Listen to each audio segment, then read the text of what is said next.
So tonight I wanted to read a little from Sri Ramakrishna, the great master. I thought we'll read that chapter at the very end, which describes that day, the January 1st, 1886, and what happened. It's a beautiful passage. I just want to mention our Arati. You know, it's every center of the Ramakrishna order that I've been to sings the Arati songs a little bit differently. So there's no particular exact, even at Bela Math, that we should think that's the perfect one, but at every center it becomes a little different. And even every singer will sing it just a little differently. So that can cause some confusion.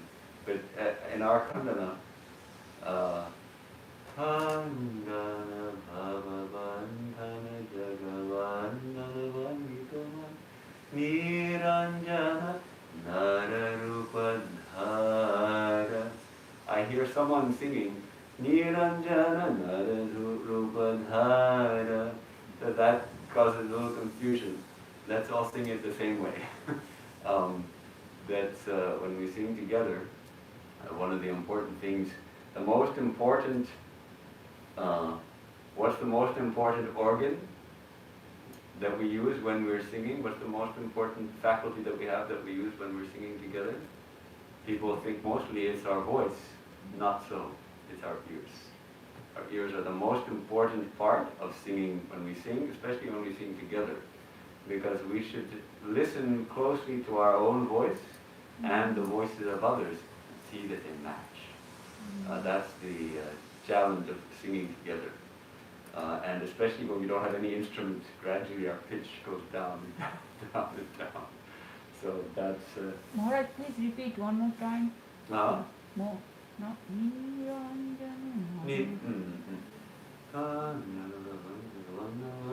Niranjana Nararupadhara. Goes down there. Nararupadhara Niranjana Nararupadhara Niraguna Gunamona. So that's it. I couldn't find the book in our library, so I found it online. So let's read this beautiful section. This is the very last part of this book. Probably you know this book, the Sri Ramakrishna, the Great Master. It's a translation of Sri Ramakrishna Leela Prasanga, the Bengali word. This is the beautiful description of Sri Ramakrishna's life and the meaning behind it as interpreted by one of his foremost disciples, Swami Saradananda. And Swami Saradananda wrote the book. He never finished the book. It doesn't go up to the end of the Master's life. It stops a few months short. And perhaps those final days in Kashipur were too heartrending for him to be able to finish it. And after the Holy Mother, Sri Sarada Devi, left her body, he also found it difficult to continue with writing and everything. So this is the last chapter of the book.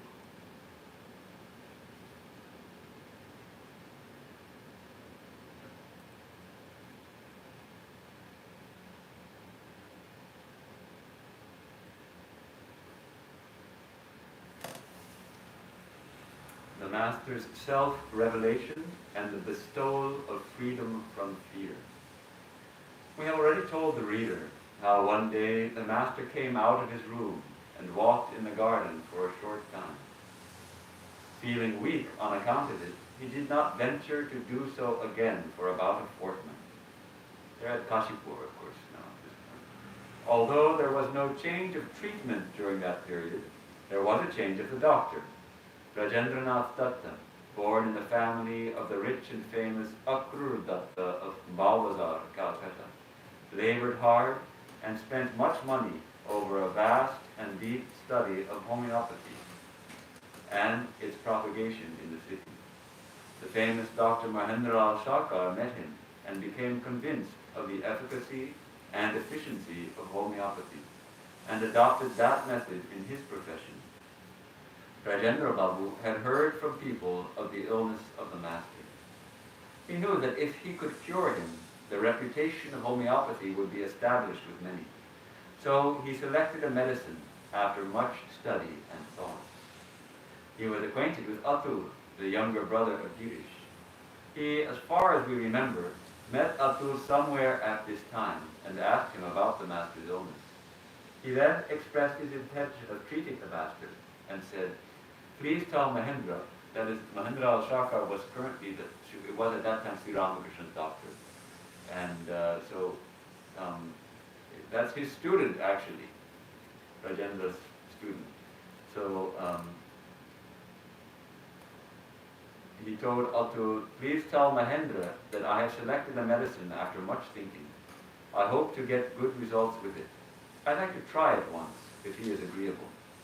Atul reported this to the devotees and to Dr. Mahendra al-Shakar, and as no one had any objection to it, Rajendra Babu came to visit the master in a few days, listened to the description of the disease from the beginning, and administered Lycopodium 200.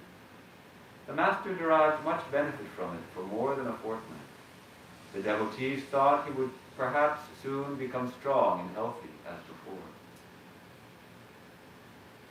Half the month of Paush passed away, and it was the first day of January 1886. As the master felt rather well that day, he expressed a desire to come out of his room and have a walk in the garden for some time. It was a holiday, and the householder devotees came one by one and in groups shortly after midday. Thus, when the master came downstairs at 3 in the afternoon, more than 30 people were engaged in conversation in the garden, under the trees, or inside the house. As soon as they saw him, all got up out of reverence and bowed down to him. He came down to the garden path through the western door of the hall on the ground floor, and was slowly proceeding southward to the gate, when all followed him at a little distance. When he came to the middle of the path leading to the gate, he saw Girish, Ram, Atul, and a few others sitting under the trees to the west of the path. They also saw him and saluted him from there, and came joyfully to him. The master addressed Girish all of a sudden, before anybody had spoken a word, and said, "Girish, you, I find, say to one and all everywhere so many things about me. What have you seen and understood that you do so?" Here he's referring to Girish's broadcasting the fact that his conviction that Sri Ramakrishna was an avatar, an incarnation of the divine. So he was proclaiming it. This Ramakrishna is avatar. So Sri Ramakrishna asked, "Well, what have you seen and understood that you should say all that?" Girish remained completely unmoved, and kneeling down on the ground near the master's feet, said in a choked voice, with his hands folded and face turned upward, "What more can I say of him, whose greatness Vyasa and Valmiki could not find words to express?" The master was charmed at this fervent utterance of the devoted Girish, and blessed all the devotees assembled there through their representative, Girish. "What more shall I say to you? May you all be blessed with the spiritual awakening." Beside himself with love and compassion for the devotees, hardly had he said those few words when he entered into Bhava Samadhi. Those words of profound blessing, untouched by the slightest tinge of selfishness, directly entered the devotees' hearts, where they raised high billows of bliss. They forgot time and space, forgot the disease of the master, and forgot their previous determination not to touch him till he recovered, and were aware only that out of sympathy for them in their plight, an extraordinary divine being, feeling excruciating pain at their misery, and his heart overflowing with compassion, had come down to them from heaven and called them affectionately to him for giving protection, like a mother sheltering her children against all ills, by covering them lovingly with the upper part of her sari. They then became eager to bow down to him and take the dust of his feet, and, filling the quarters with cries of Jai Ramakrishna, victory to Ramakrishna, began saluting him one after another. As they were thus bowing down to him, the sea of the Master's compassion transcended all bounds and brought about a wonderful phenomenon.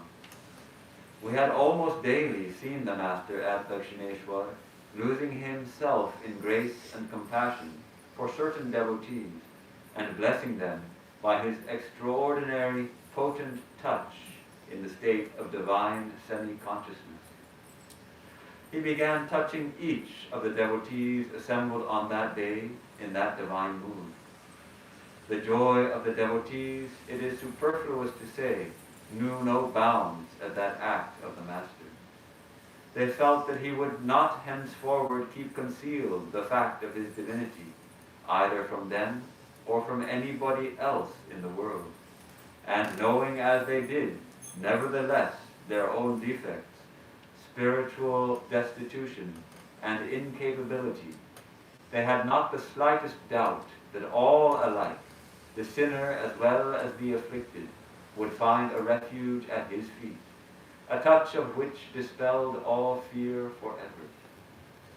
Unable to utter a single word owing to that wonderful occurrence, some were only looking steadfastly at him as if they were under the spell of a mantra. Some others called aloud to all within the house to come and be blessed by receiving the Master's grace. And still others collected flowers and worshipped him with them, uttering mantras.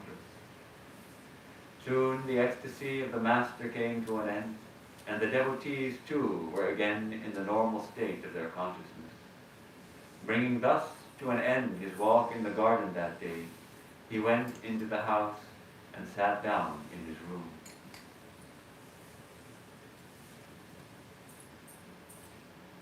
It is interesting to note that Swami Sarananda says he has seen Sri Ramakrishna touch devotees almost daily like this, but not in such a large group, so many of them. Some devotees, like Ramachandra, have described the happening of that day as the transformation by the Master of himself into the wish-fulfilling tree, or Kalpataru.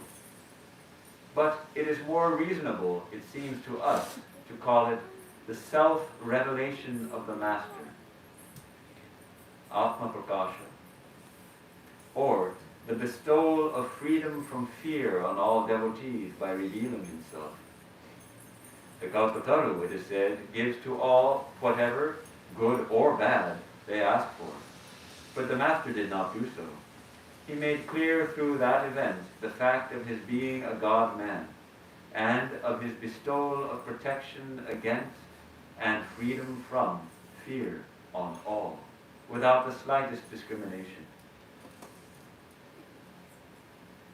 Be that as it may, of all the people that felt blessed by having his grace on that day, Haran Chandra Das is worthy of being particularly mentioned.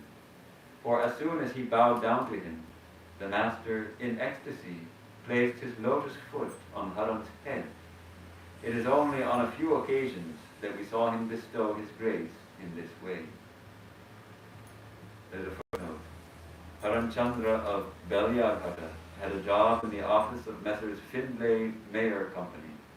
The last few years of his life, he used to celebrate an annual festival in memory of the grace the Master bestowed on him on this occasion. It's interesting that Swami Sarananda argues very convincingly and persuasively that we shouldn't be calling it the Kalpataru Day, but rather the day of self-revelation and bestowal of freedom from fear. But it didn't stick. And this day is known worldwide as the Kalpataru Day. And in Kashipur, the crowds on this day are, I don't know about right now because of the pandemic, if they, last year they closed it, I think. I don't know about this year. Oh no, last year it might have been open still. Now I can't think. But whether it's open to the public or not, but there's on this day and this day alone, all are permitted to walk through the master's room, Sri Ramakrishna's room at the Kashipur Garden House, that room where he gave up his body, where he lived for the last few years of the last few months of his life, in which he attained Mahasamadhi. That room is open, so otherwise you can't enter that room. Unlike Dakshineshwar, where you can actually enter Sri Ramakrishna's room, at Kashipur it's closed, and only the monks go. The Pujari, the monk, one of the monks who stays there, enters and does the puja, and I think the other monks are permitted, and maybe if you can pull the right strings, you as a devotee you can enter, but ordinarily people are not permitted to enter. But on that day, permission is granted, and so a line forms, probably a mile long, and it might take 5-6 hours. But if we're standing in line, to snake all the way through the line, and then they have a stairway that leads up from the outside to the room, and then you have all of 10 seconds in the room. They just going through, and there are people inside, brahmacharis, shouting at you, move on, move on, move on, don't bow down, don't make pranam, don't bow down, move on, move on, move on, because to keep the line moving. So everybody, they want to fall down and touch the ground with their heads and all that. And it was my job once too, to stand there and say, pranam korben na, egiye jan, move forward, pranam korben na, danda ben na, don't stand, just keep moving. So it was kind of pathetic. People waiting so long, and then there's people shouting to move through. And I always felt happy when people would ignore the instructions to not make pranam and would actually make pranam there. I thought that's the right thing to do. So. So that's the power of the Kalpataru. And I think some people also think that Sri Ramakrishna actually becomes the Kalpataru to grant them whatever they wish. When actually that's not what happened. He granted spiritual awakening. And that's a different thing. Though actually what we truly wish is that. Only most people don't realize it. We're seeking for so many things, that we have so many desires, and we're trying to fulfill that feeling of dissatisfaction, that feeling of emptiness, that feeling of want, of desire. We want to fill it, we want to satisfy it with so many different things. And so we get those things, and we get a little satisfaction, and we go, I want more satisfaction, so we want again more and more. So that's the trap that we get caught in. And actually all desires become more than fulfilled, they become still in spiritual realization. So actually what we truly want is spiritual realization. We're looking for God in all the wrong places. So, isn't that a song? We're looking for love in all the wrong places. Yeah. Looking for God in all the actually, so God knows that people are thinking that Sri Ramakrishna will grant any desire. Well, let me pass my exam this year. In Narottam Nagar is one of the schools where I was. The kids mostly, they wouldn't come to the shrine except in the evening prayer when they had to come. But on the morning of the exam day, they were all coming through there and making pranams. Some would bring flowers they had got from somewhere and offer flowers on the morning of the exam day. So that's, studying would also help, I think. But still they want some blessing from Sri Ramakrishna, Holy Mother. And of course that can help too. If we have a calm mind, then those things we studied will come easily out and all of that.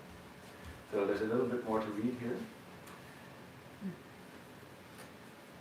So we just heard about Haran Chandra Das, on whose head Sri Ramakrishna placed his foot. And then Ramlal Chattopadhyay was present there on that occasion and also received the Master's grace. Asked about it, he said, I could formerly see a part only of the holy person of my chosen ideal with my mind's eye at the time of meditation. When I saw the lotus feet, I could not see the face. Again, perhaps I saw the person from the face to the waist, but could not see the holy feet. And whatever I saw never seemed to be alive. But no sooner had the Master touched me that day Then the form of my chosen ideal appeared suddenly from head to foot in the lotus of my heart, and moved and looked benign and effulgent. So this is for the devotee who is meditating on a particular form of the divine and trying to visualize that form. If, say, someone is meditating on Mother Kali, we don't know who was Ramlal's chosen ideal, and he was very careful here not to give any clue, even as to whether it's a male form of the divine or a female form.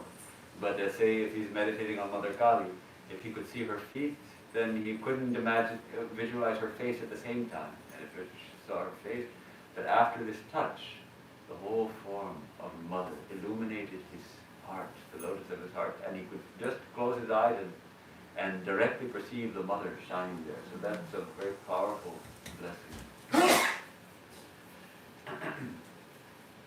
We remember the names of 9 or 10 only of the persons who were present on the spot during this day's occurrence.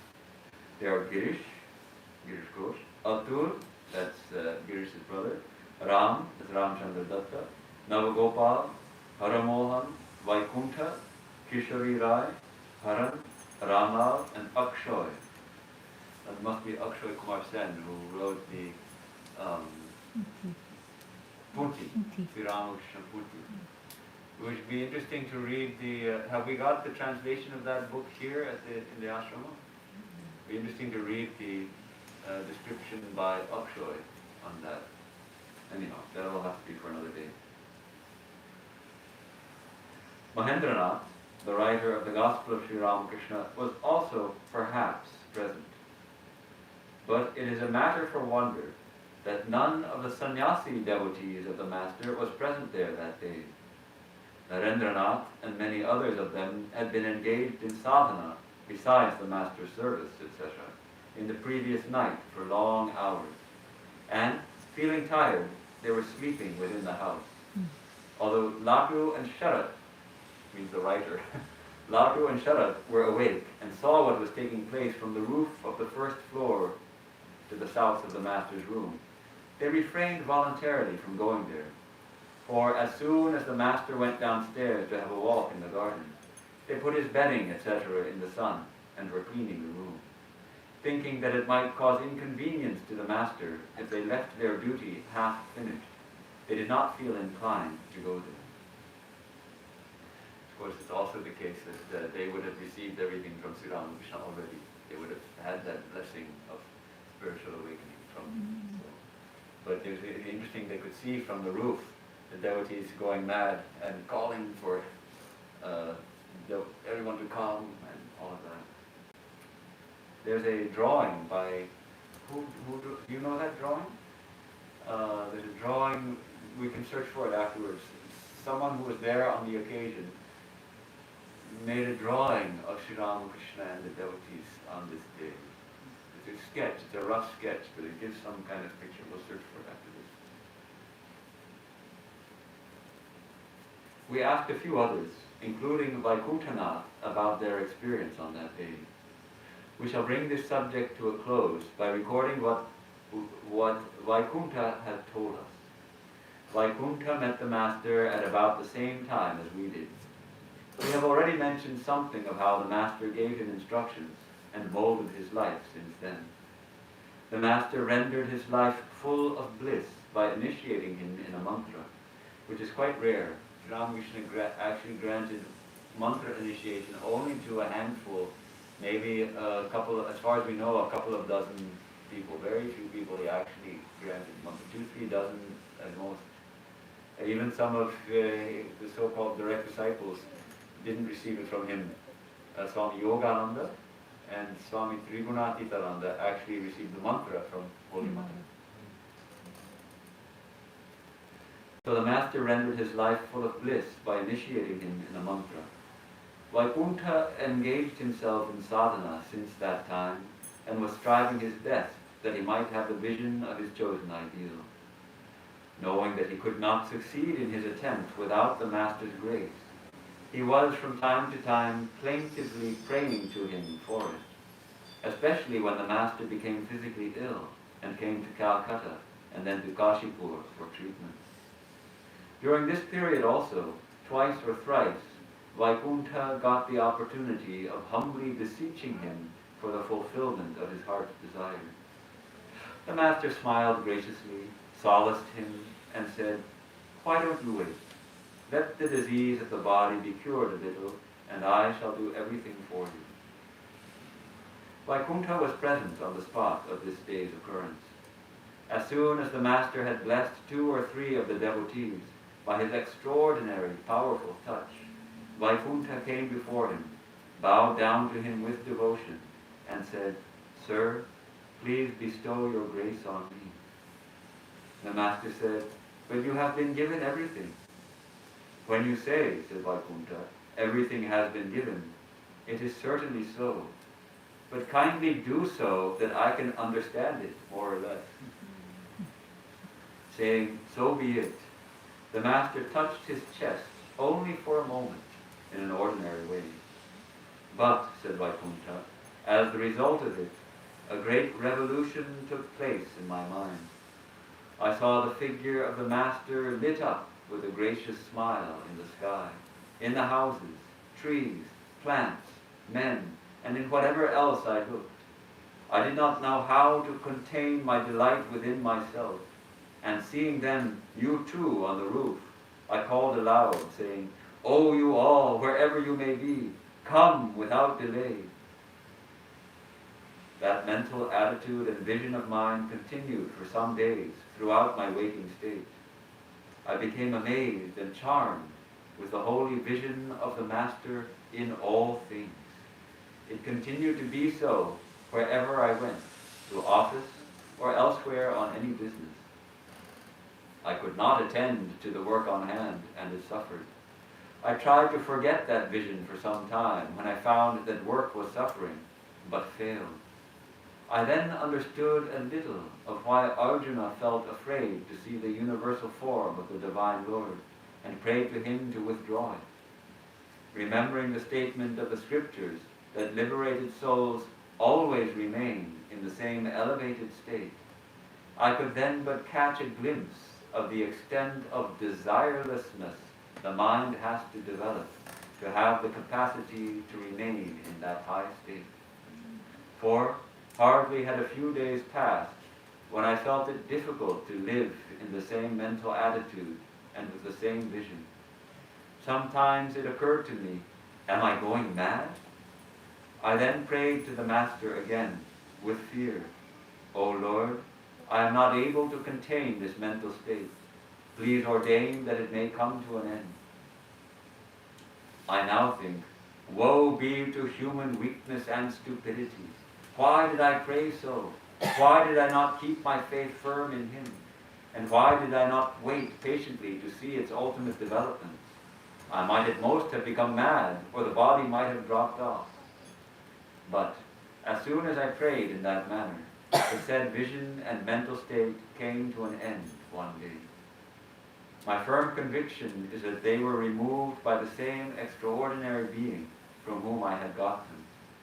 But he preserved compassionately a small part of it, perhaps because there arose no prayer in my mind for its complete removal.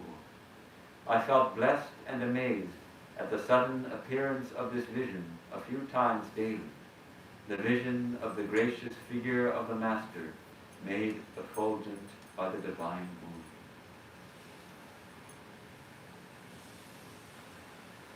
So that's the chapter, the last chapter of the book. And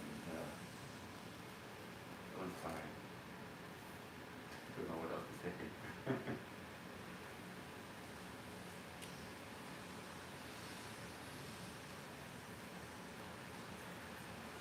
How long did Thakur live after this? 8 months. You can say, right? August 16th. 8.5 months.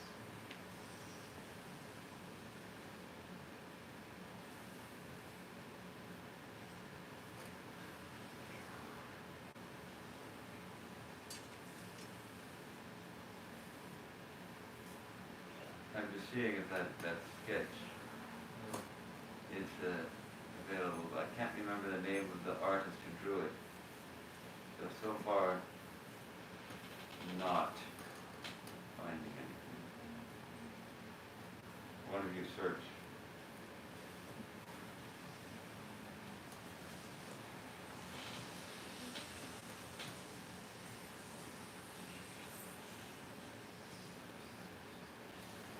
Maharaj, in the same Kashipur, he, like Jesus, he took off his physical body and he went and saved Narendranath and his other friends, those who were sitting and meditating under the tree.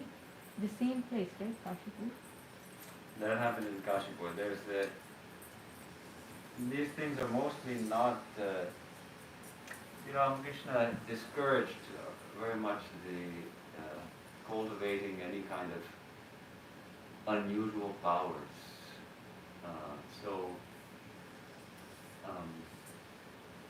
But this was witnessed by Holy Mother herself, and she related it. That he was almost too weak to get out of bed. He could barely get out of bed at that point, and walk a few steps. And suddenly she goes up once. You got it? Is that the one? No, it's a pencil sketch. It's just a sketch in pencil, maybe pen and ink. You're all looking and nobody's finding it. We'll have to find it. It's not color. No, it's a black and white sketch. So that tree is still there. That tree under which it happened is still there. But what happened on that night was one day, Holy Mother came to his room and found he's not there. He's not in the bed. She was mystified. Where did he go? How could it be? Now, does she actually see him running? No. I think. She's coming back. She's coming back. She went to look for him, and after time she comes back to the room, and he's back at the room. And she says, well, where did you go? What? He was trying to evade it, and then when he understood that she had seen, he told her that not to tell anyone. But there was, the boys had gone to tap a date palm. A date palm is a certain kind of palm tree which has a sweet sap, and you set a tap at the night, and in the morning you have a certain quantity of date palm juice. It's delicious. And they also make sugar out of it, but just drinking that straight is also delicious. They had gone to tap that date palm, and Sri Ramakrishna saw, by his all-pervading mind, that there was a poisonous, a cobra under the tree that would have bitten them and killed them. So he went there to chase off the cobra. So it was one of those things difficult to understand. How could he, when he could hardly get up out of bed and walk across the room, how could he run to that tree and drive off a cobra and then come back and then be ill again? So mysterious. So the tree is still there, huh? Well, I don't know if the date palm is there. The tree under which he blessed the devotees, I think, is still there. That spot certainly is there. But at the same time, when the devotees asked him to put his mind on his throat to cure it, and surely he could have done it. He had that kind of power. It would have been no problem. He just fix his mind on the throat and cure it. He couldn't do it. He said, what? I have placed my mind at the lotus feet of the Divine Mother. Am I supposed to remove my mind from there and place it on this cage of flesh and bone? I can't do it. So he couldn't do that, and yet he could somehow, clearly using some kind of siddhi, some kind of extraordinary powers of concentration, make his body go to the date palm and drive away a cobra. So this is one of those mysteries of yoga.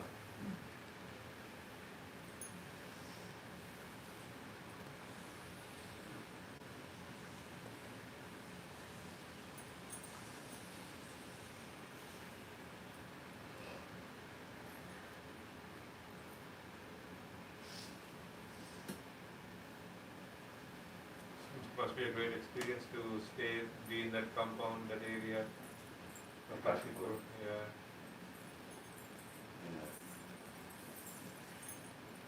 Is it far from Kolkata?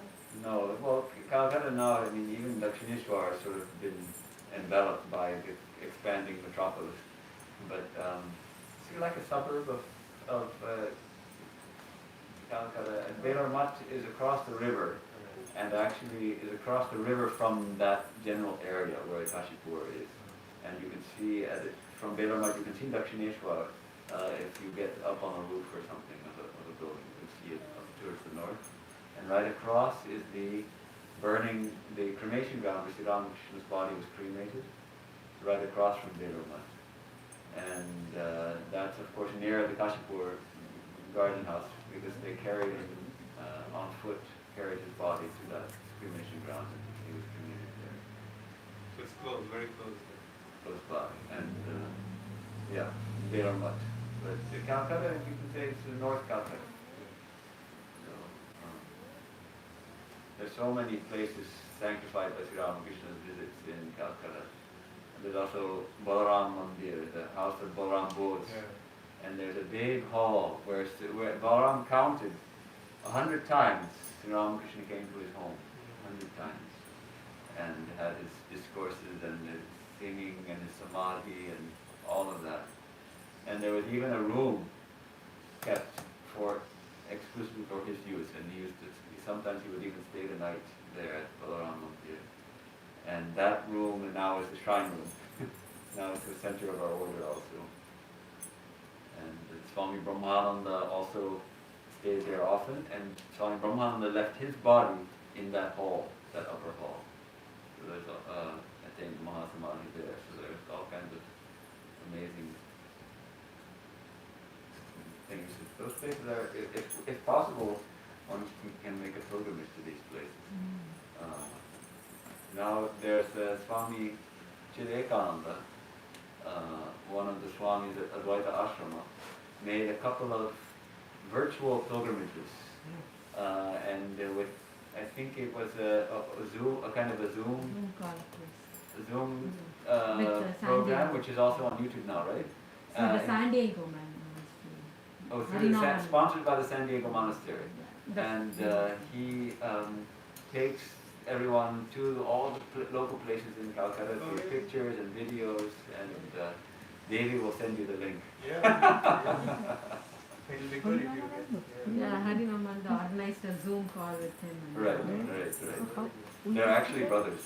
Did you know that? Yeah.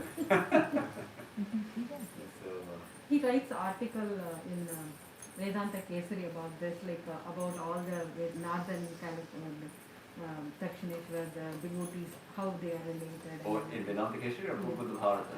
No, Vedanta Kesari. Oh, because he's The pilgrimage. he's the city editor of Prabhupada Bharata. There is an article every. I see. Okay, very good. Yeah, I know him very well. He was he joined also in Hollywood. So, a disciple of Swami Swahananda. There was Harinamanda saying the first when they started, they had the experience sharing and everything. So he was there and that to share his experience about the Swami and lot of detail one and part of the thing. He was also part of it. I see, very good. So I think maybe that's enough, isn't it? Anything else you wanted to ask or discuss? We had a question. Yes. Two actually. To attain God, it is said that we have to have the yearning, that Vakulata, as it says in the body. Right. And there's the story about the disciple who asked Sri Ramakrishna the same question, and he took him to the Ganges and told him to immerse his head, and then It's a story. It's a story Sri Ramakrishna used to tell. He didn't actually do it. Yeah, he used to tell that story. That intense yearning Yeah. for God before God. So, Right. so how, is there any way you could help us get that sort of? How do you get the yearning? Right. Sri Ramakrishna used to say that's the essential ingredient in spiritual life is yearning. We have to yearn for God. But how do we get the yearning? That's true. We also get the yearning by His grace. Oh. But we also can practice some viveka. you know the term viveka. Discrimination. Well, it used to be translated always as discrimination, but now, and we know a discriminating mind, one that can analyze and distinguish between different things. But now the term discrimination in America, at least, generally has a very negative connotation. So I like to use discernment, which is more or less the same meaning. Discernment, to practice discernment, to look at the things in our lives with a clear mind and analyze them and understand what is their true nature. And then if we really examine that closely, we find that everything but everything is impermanent. Everything is impermanent. Your body is impermanent. It will die. It's going to die one day. We'll talk more about that on Tuesday. And everything, your bank balance, it's going to be your investments, if you have investments, I don't know. One day they will be gone. This earth, even this earth, which we think of as very permanent, it's going to die one day. It's going to come to an end. It had a beginning in time, it will have an ending in time. So this is one way of applying discernment to everything in our lives. Our family members, also impermanent. That relationship is impermanent. It feels like it's forever, but it's not. When you give up the body, your kids will be like, Dad, they'll miss you and they'll pray for you, but they won't be going with you. And you wouldn't want that either. So that relationship is going to come to an end. Just as our parents went before us. Right. Our parents also went, and they're gone. If they were good parents, we remember them with affection and gratitude. If they were bad parents, we remember them with regret or something, or anger. But they're gone from our... So everything comes to an end. Then the question arises, is that all? Is that it? So the more we can impress the impermanence of everything on our minds, then naturally the mind starts to flail and think, well, if this is it, then if everything comes to an end, then where is there any refuge? Where is there anything that doesn't come to an end? Where is there anything permanent? Is there anything that doesn't change? And then that's when the yearning starts to come, to know what that is. And then we've heard the teachings of Sri Ramakrishna and read the teachings of the scriptures that which does not change our true self and the divine God, our beloved Lord, is real. And if we see Him, all our desires are stilled, and we attain immortality. It means we know that we become to know that our immortality. So that way gradually yearning comes. So yearning has to be cultivated. And there was a nice talk one Swami gave in maybe 1998 or 1999 in Trabuco. I don't remember much of the talk, but I remember the topic. He called it longing and belonging. Longing and belonging. We long for that which we miss, which is our own. Say you're newly married. Go think back to the time when you were newly married and your spouse has to go on a trip and goes away and is gone for 2 weeks. How do you feel? If it's a good marriage at least, you long to see your spouse again, right? It's like 30 years later, it's like, whew, what a relief, 2 weeks break. But at that time, right? You long to see, oh, how is my husband, how is my wife, how is my beloved? You're constantly longing because you feel you belong to her. You belong to him. You phone her every day and she phones you every day. Right, you're phoning 2-3 times a day, you belong to each other. You feel like you belong together. And so when you're separated, you long for them. You long for that. When you feel something is your very own, you long to have that if you're not having it. So if we can feel like we belong to God, if we can feel like we belong to Sri Ramakrishna, like He's our very own, He's not a stranger, He's our very own, Holy Mother, she used to assure her devotees so much, I am your very own mother. Really? Are you really my mother? Yes, really I am your mother.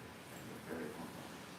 That kind of reassurance that God is our very own. Sri Ramakrishna used to say, it's not not a stepmother. Our Divine Mother is not a stepmother, not an auntie or something. She is our very own mother. Our true mother is Divine Mother. So you can enforce your demand on your very own mother. The child can enforce, no, Mom, you have to give it to me. So that way he used to encourage people to feel like they belong to the mother. If we feel like we belong, then naturally we long for her. So that's one way that longing increases. And as we start to practice spiritual disciplines a little more intensely, then we start to get a little taste of peace and joy. Hold on to that. That itself is just whets the appetite. And if we can fan the flames of that yearning that starts to come, then gradually yearning grows. And if we can really genuinely yearn after God with a burning yearning, then Sri Ramakrishna used to say that's the sign that realization is very nearby. It's like the rosy color in the horizon before the sunrise. When you see intense yearning come in somebody's life, that's the sign. That's a good question. Well, thank you for coming, participating in our evening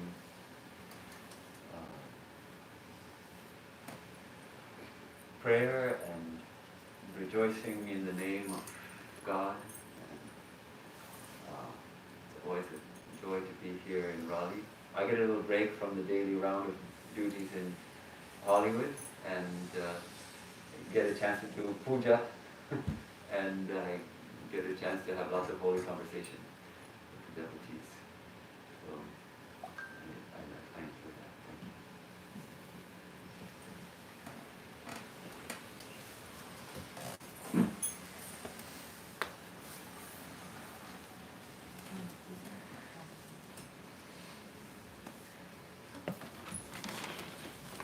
And Happy New Year.